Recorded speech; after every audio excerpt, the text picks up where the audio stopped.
o sea, creo que primero para ubicar a quien todavía no le conozca, estaría bien que contaras de dónde te nace a ti, con una vocación tan internacional como tienes, digo, viviendo en varios lugares, de dónde te nace a ti esta necesidad que en otros lugares sí existe, pero que en España ha llegado un poco tarde.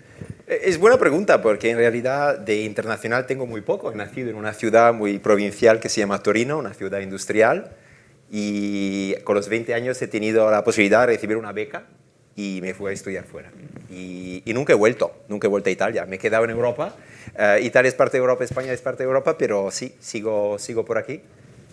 Creo que si vamos muy adelante, fast forward, cuando a un cierto momento de mi carrera, estudié mucho tiempo, hasta los 30, haciendo mi doctorado, una beca después de la otra, me dio cuenta que ya era profesor, que era mi sueño. Soy profesor, soy catedrático. 2013, 2012. Y he dicho, ahora tengo que hacer algo de verdad, porque la verdad, nadie leía mis artículos científicos, nadie leía mis libros. Mis estudiantes se olvidaban el 80% de lo que decía. Hay muchos estudios sobre el triángulo de la pedagogía. Entonces yo tengo que hacer algo que tenga impacto, porque tengo muchas ideas. Y si yo tengo este sentimiento de impotencia hacia la sociedad, cualquier otra persona, un periodista, un profesional que trabaja en una empresa, en cualquier lugar, tiene el mismo deseo. Entonces tenemos que hacer algo. Y fue algo, una inquietud, como la llamáis vosotros, una inquietud que me llevó a hacer algo de distinto, escribir un libro un poco no académico, pero que se basa sobre la literatura académica, y lanzando una tesis un poco no convencional, algo un poco distinto para provocar. Es verdad que el libro, a mí hay una parte que me ha resultado muy útil, los 10 pasos para convertirse en un ciudadano lobista, que creo que es interesante porque vas muy a lo concreto, que es una cosa necesaria hoy en día por la falta de atención que tenemos con casi todo, pero también estableces conceptos, que creo que es muy necesario. Y antes de entrar en los conceptos, sí me gustaría preguntarte, si tuvieras que medir el impacto de lo que ya se ha hecho en otros países europeos con esta filosofía, que se supone que es algo concreto, ¿cómo dirías que ha resultado para ver si realmente nos apetece sumarnos o no al tema? Sí, yo creo que hay un movimiento, no siempre consciente, de lobbying positivo en el mundo. Es decir, que hay muchas movilizaciones cívicas de ciudadanos que se han reunido no simplemente para protestar. Protestar es fácil. Vas en la calle, no te quejas, pero no construyes. No entras en el mundo de la policy. Y la policy es la política pública. Es ahí donde se introduce el cambio sistémico. El cambio sistémico es cambiar la regla para todos. Yo siempre hago la pregunta a mis estudiantes o cuando formo, digo, pero Greta Thunberg, ¿es una lobista, una activista o un advocate? Y siempre tengo mucha confusión. Y digo, son tres cosas distintas. Tú protestas, eres un activista, movilizas. Pero si tú quieres tener un target más amplio, estás haciendo un cambio, una presa de conciencia, estás haciendo un advocacy, incidencia. Y después hace un paso más adelante y haces lobbying. Estás targeteando el político. Quiere que tome una decisión, que te escuche, que tome en consideración tus propios intereses. Este es un poco el paso.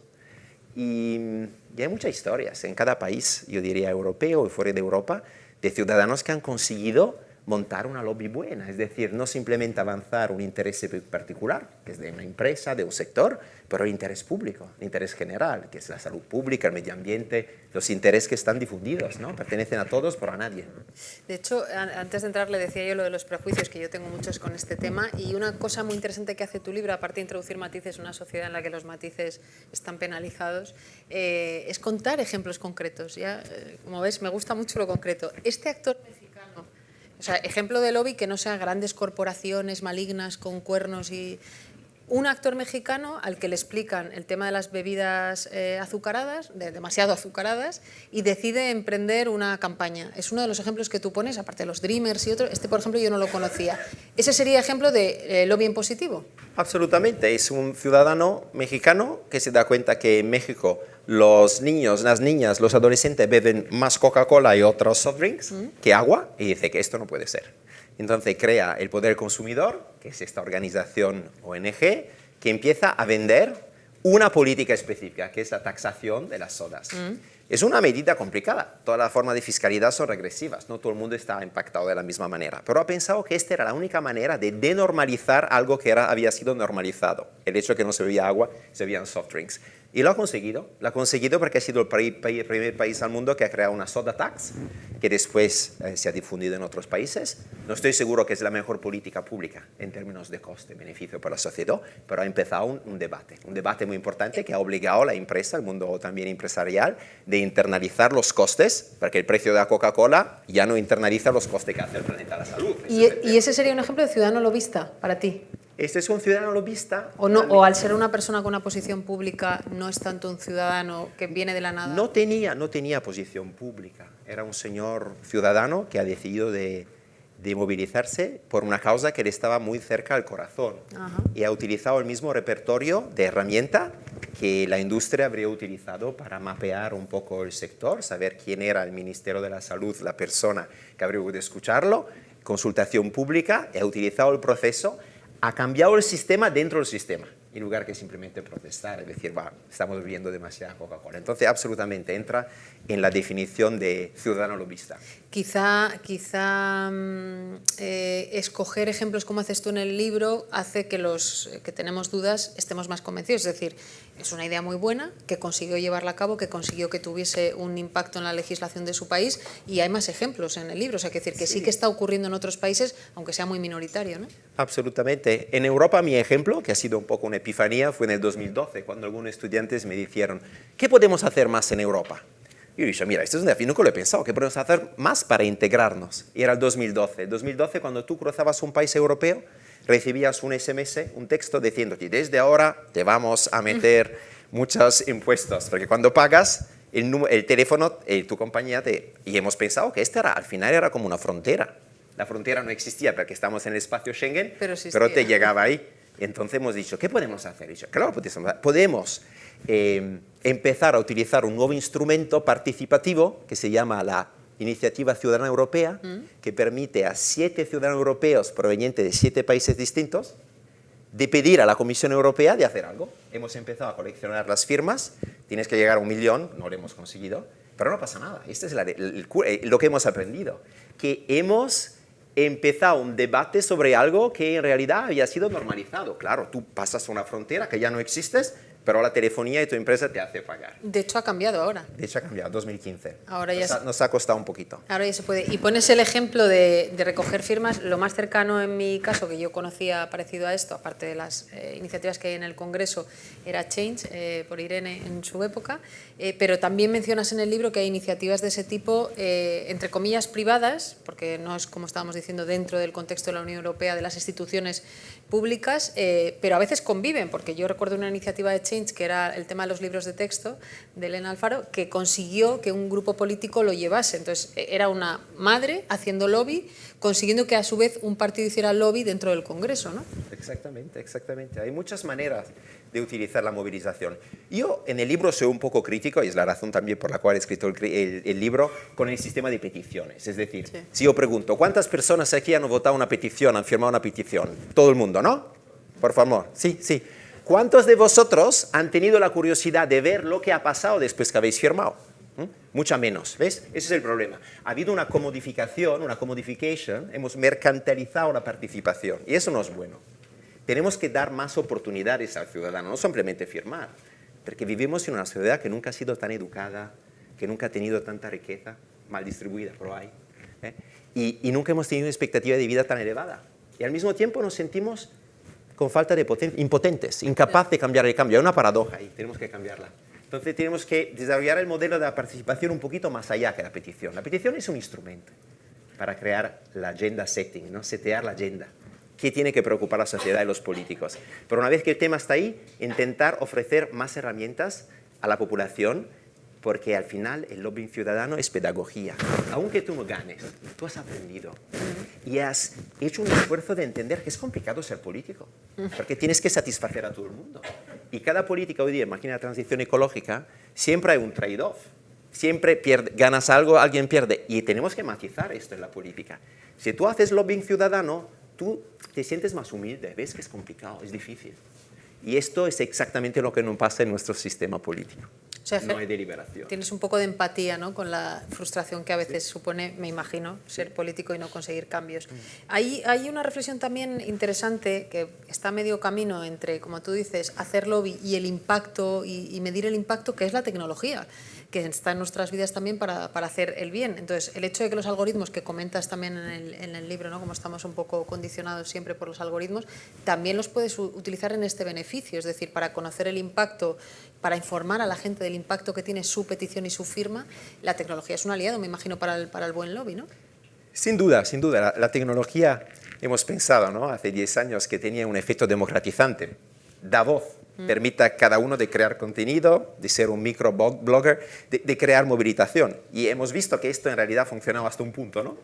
Cuando el mercado ha permitido un oligopolio de tener el control de sus instrumentos, ya la fuerza democratizante se ha perdido.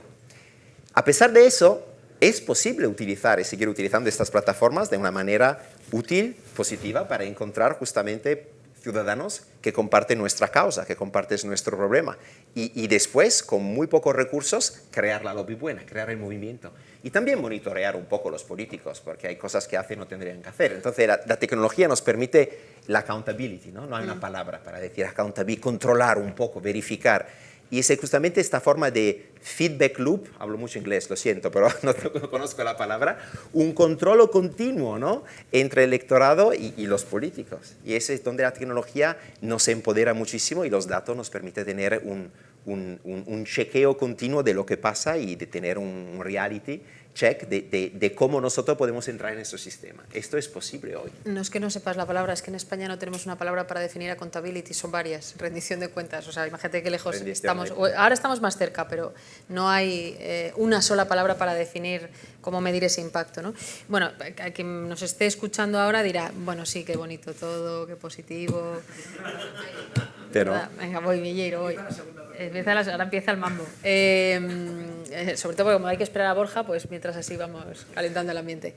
A ver, la realidad es que yo, cuando a mí alguien me habla de lobby, pienso, insisto, en una gran corporación o no, en una empresa que va a jugar sus intereses, no los intereses del ciudadano. Y esa es una realidad del lobby como lo conocemos. Hasta ahora yo tenía el convencimiento de que la transparencia, ¿no?, en España no existe una regulación, por tanto, si consiguiéramos tener transparencia y regulación del lobby, esta gente se cortaría un poco.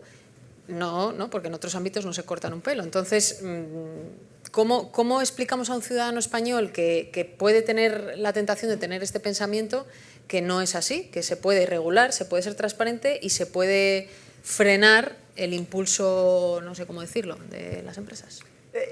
La hipótesis de trabajo, que en parte está probada, es que si tenemos más lobbying ciudadanas, estas funcionan como una fuerza igualadora, es decir, compensan por la sobrerepresentación que puede existir en el proceso decisional. Entonces hacemos un poco... Que existe, eso estamos de acuerdo. Claro, toda mi investigación también lo confirma y tenemos muchos libros. 75% de los encuentros, meetings que hay entre los decidores políticos y tercera parte normalmente es la industria. 25% quedan ONG, asociaciones, las organizaciones que estamos ayudando, sin duda. Pero es posible compensar.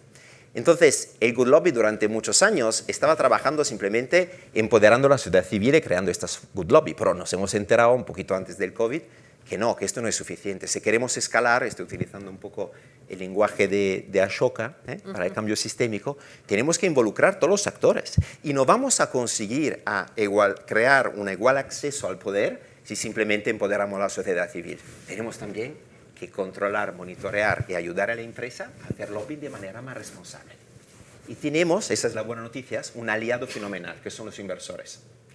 Los inversores se han puesto las pilas hace unos años porque se han dado cuenta que pensaban de invertir en fondos que eran sostenibles y que en realidad, hemos visto, por ejemplo, después de la invasión rusa de Ucrania, no eran sostenibles. Había fondos certificados ESG en Rusia. ¿Cómo es posible? Desde entonces hemos visto una aceleración del mundo de la finanza que hace muchas preguntas a las empresas. Pero tú haces lobby, ¿cómo lo haces? ¿Cuántas personas tienes? Entonces aquí la paradoja, o para mí que soy muy naif, el mercado sabe mucho más sobre el lobbying que el Estado. En falta de regulación, no tenemos transparencias y tenemos hoy día analistas financieros que saben todo de cómo las empresas están involucrando el sistema político e influenciándolo.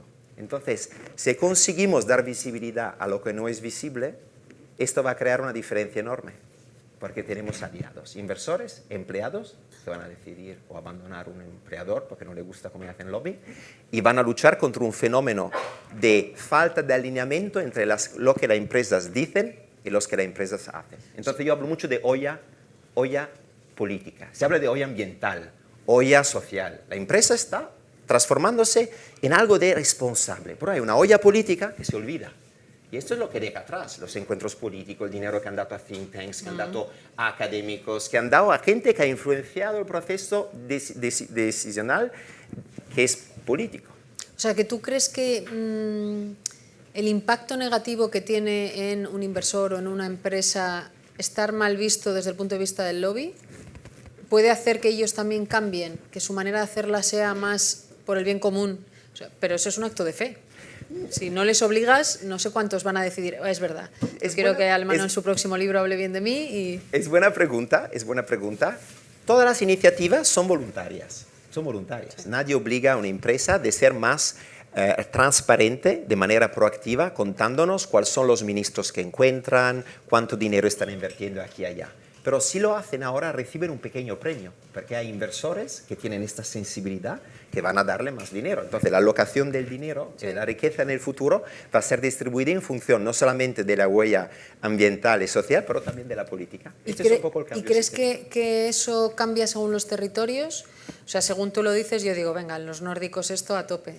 Empiezas a bajar y llegas a nuestro país. ¿Tú crees que funcionaría el incentivo del reconocimiento, como tú dices, y no el de la legislación que te dice, no, yo quiero saber con quién te reúnes, para qué te reúnes? Ana, necesitamos la legislación. El Good Lobby tiene su agenda clarísima de reforma y queremos que todas estas declaraciones sean obligatorias. Pero para llegar ahí necesitamos aliados y necesitamos buenas prácticas. Y lo que estamos creando son buenas prácticas, los stick and carrot, ¿no? Un poquito de carota y un poquito de ¿cómo se llama?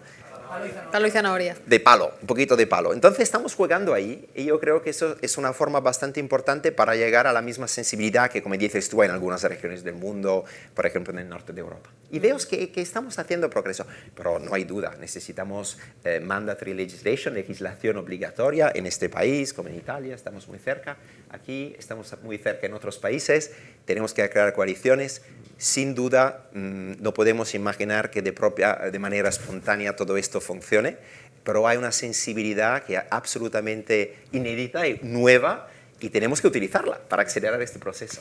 ¿Y esa legislación en el contexto europeo podría ser una legislación comunitaria? Porque ya lo hemos visto en muchos casos, ¿no? No sirve de nada que un país legisle si se acaban yendo incluso las empresas, ¿no? Por el tema de la fiscalidad. Sí, el objetivo es justamente que en Europa sea un poco una fuente de inspiración en este momento, por algunos países, pero que pueda introducir con una directiva, una obligatoriedad, que cada país tenga una legislación minimal y después algunos países quieran hacerlo mejor y pedir más información que lo hagan. Pero nuestro objetivo principal claramente es Europa, pero necesitamos que hacerlo también en los países símbolos. Ese es un otro desafío que tenemos en España con el Good Lobby. Hay una reflexión también muy buena en el libro sobre cómo explicarle a la gente el buen lobby, que es recuperando el control. Y das una idea que me ha sorprendido que tú la incluyeras en el libro, que es la educación desde nuestros hijos, educación para la ciudadanía. Es decir, que en España generó cierta polémica, incluso se llegó a eliminar durante un tiempo, y que es una cosa que en otros países europeos está muy asentada. Es decir, ahí podrías explicarle a un niño y a una niña qué es un lobby, porque no se enseña, ¿no? Claro. Y quizá no llegarían luego no solo con la conciencia negativa de lo que es, sino exigiendo que sean buenos, ¿no? Hemos parado de invertir en nuestra democracia mucho tiempo, ¿no? En la democracia no se invierte, no intentamos crear las condiciones porque los ciudadanos puedan sentirse parte y que puedan entender lo que está pasando. Pero hay un deseo y hay un hambre, una sed de entender lo que pasa. ¿Quién toma la decisión? ¿A qué nivel? Entonces tenemos que satisfacer esta demanda, pero es verdad que hemos politizado, polarizado el debate también sobre la educación cívica, lo que es una pena, es una falta de oportunidad, porque es ahí donde estamos creando una erosión, una falta de confianza en un sistema que tiene que funcionar para todo el mundo. Pero no es la prioridad. Lo vemos claramente que no es la prioridad por ninguna fuerza política en este momento. Por ninguna. De informar. Es de todo lo contrario. ¿Estamos hablando de España? Los romanos decían panem in circenses, ¿no? Tú le tienes que asegurar que todo el mundo esté bien, un poco de entretenimiento y bueno, los italianos lo hemos hecho antes de vosotros, muchos errores, ¿eh? Vosotros nos seguís un poquito, es una pena. Tendréis que ir para aprender. No digo nada, pero acaba de entrar un político en la sala que tiene que subir en breve a debatir. Bueno, ahora insistiremos en el tema empresas y ver cómo poner un poco firme a quien necesite, yo soy gran defensora, entre otras cosas porque tengo una pyme, de las empresas. Pero hay una parte fundamental para mí en el libro, que son los 10 pasos. Cuando digo que tu libro es muy concreto, es que a mí me hacía falta un poco que alguien me bajara esta idea, ¿no? Y entonces, en los 10 pasos que das, también pones ejemplos, pues desde elegir la causa bien, un mapeo del contexto, un plan, elegir aliados que te puedan acompañar en el viaje, etcétera. Y vas poniendo ejemplos, por ejemplo, los whistleblowers, que es una cosa que no existía y de repente también está en la agenda su propia protección. Cualquiera que pueda entrar en la filosofía entenderá que puede cumplir esto, con una buena idea, quiero decir, ¿no? Yo creo que sí, Ana. Yo creo que cualquier persona que tenga un poquito de pasión por una causa y encuentre esta pasión dentro y esté seguro que merece la pena invertir en eso, puede seguir estas etapas. Tampoco es tan prescriptivo. Puede saltar de la primera a la tercera y cambiar el orden. Pero se trata de seguir un cuadro un poco analítico que te diga exactamente lo que necesitas hacer. Y una vez que tú tienes esta causa bien encuadrada, empezar a hacer los deberes, leer un poco quién ha escrito sobre eso, quién son los actores que están involucrados en eso y empezar a crear una comunidad alrededor. Y después un poquito con la tecnología, un poquito con personas que tienen la misma pasión y tienen talento, expertise, construir algo que al final tú tampoco vas a controlar mucho porque ya no te pertenece. No es para crear líderes, no estoy hablando de liderazgo, es el antiliderazgo. No, es compartir. De hecho es muy bueno porque no pones esa expectativa ahí, dices, no, oye, que esto es para el día a día, no hay que ser una heroína, ¿no?, para hacerlo. Y se puede hacer a muchos niveles, a nivel local, se puede hacer a nivel de comunidad, a nivel nacional, internacional. Es una suerte de fórmula, de receta un poco universal que tú puedes aplicar y adaptar. Claro, es más complicado hacer esto en China, pero no es imposible hacerlo en China. En China hay consultación pública. Después no va a llegar el mensaje, pero todo esto existe. Y una consideración más amplia sobre eso es el espacio de la democracia, de la innovación democrática, es decir, esta idea que podemos innovar en la democracia. El lobbying ciudadano es una herramienta, hay muchas otras. Podemos empezar a sortear de manera aleatoria ciudadanos y pedir consejos, eso se está haciendo mucho, ¿no? Aquí en Madrid habéis experimentado el budget participatorio, ¿no? Pedir a los ciudadanos, todas estas formas que sirven a complementar, a ayudar la democracia representativa, no a crear antagonismo, no es la idea de sustituir a los representantes, pero ayudarlos, porque los políticos necesitan a los ciudadanos más que nunca, y los ciudadanos necesitan a los representantes. Y crear esta alianza es fundamental, porque lo vemos en Francia estos días. La legitimidad democrática de un proceso electoral ya no es suficiente. Entre un proceso electoral y el otro, tú necesitas crear espacio para deliberar, para escuchar, para absorber. Y el lobbying ciudadano ayuda a eso. Es una de las formas, pero hay muchas otras. Y tenemos que liberar nuestra imaginación democrática. No la tenemos. No cultivamos nuestra imaginación. Probablemente hay una cuestión también generacional que está obligando a abrir las puertas en mucho sentido, digo, la generación a la que tú perteneces y no sé si yo también, que está obligando a los ciudadanos a ser más activos, pero también a la clase política, al poder en general, a abrir puertas y abrir ventanas. Bueno, vamos ya al debate, que como digo ya ha llegado el otro invitado que nos faltaba. Muchas gracias, Alberto. Muchas gracias. Es una inspiración para quienes no sabemos. Ojalá tenga razón y no solo sea buena fe, sino que haya cambios que sean visibles. Muchas gracias.